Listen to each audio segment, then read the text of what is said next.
4 years sober. That's right. Today I'm 4. 4 years sober. That's 1/10 of my whole life. 4 full years of sobriety. It's a quarter of the amount of time that I abused drugs and alcohol. That's 1/10 of my life. The first 40% I was basically drug and alcohol free. The next 51% was a ruckus of cocktails and cocaine. And now I'm at 9%. 9% of my time here on earth as newly sober. Time that I've had here, I thought it'd be neat to examine the differences that I've found, since I got sober.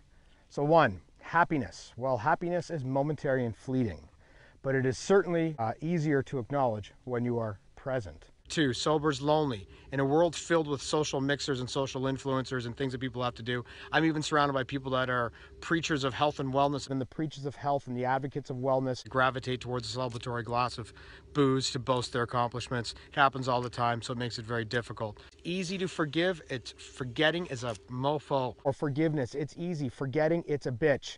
Forgetting is a mystery to me. I still don't get it. I still wish I did things differently. You can forgive. The mind's a vault, so you've got to move past it and you've got to work through it. Acknowledgement. People rarely are going to tell you how proud they are after you've been sober for a while. Don't expect it. They don't know the battle you're going on daily and what you're doing. They usually only approach you about it whenever they're either in crisis or somebody they love is in crisis or they're drunk. I suspect that's some amount to some form of deflection or projection. I don't really know. Self daily, give yourself credit. Proud of yourself. And some of the things that I've noticed along the way of these 4 years of sobriety. Love.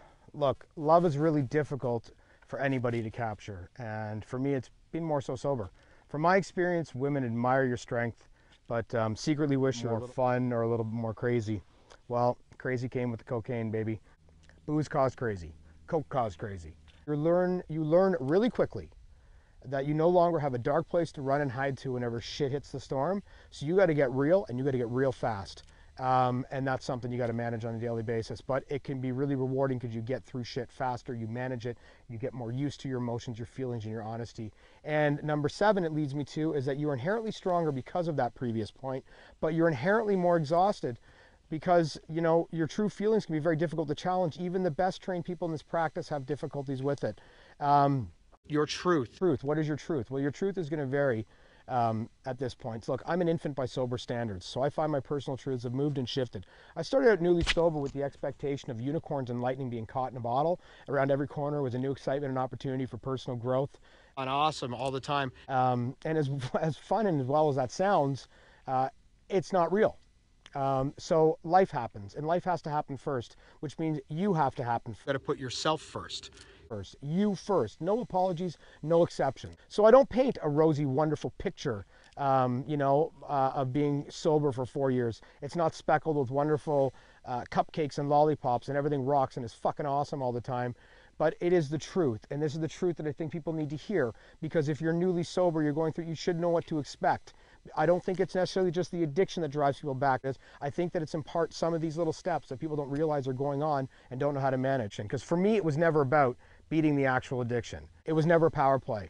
It was merely a life choice. It's a glimmer of hope that my nieces and my nephews would know their uncle as he truly should be, as he truly is. And that I have children, they'll only know me this way. There won't be a gap. There won't be a black spot, or as an old friend of mine used to say, a foggy period.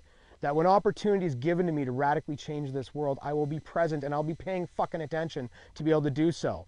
And I only hope that going forward that these fleeting moments of happiness, they'll gradually get longer with each new encounter.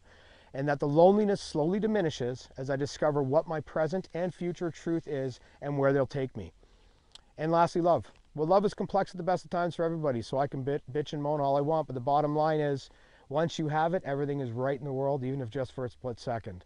So hope. Anyways, that's what I've learned in my 4 years of sobriety.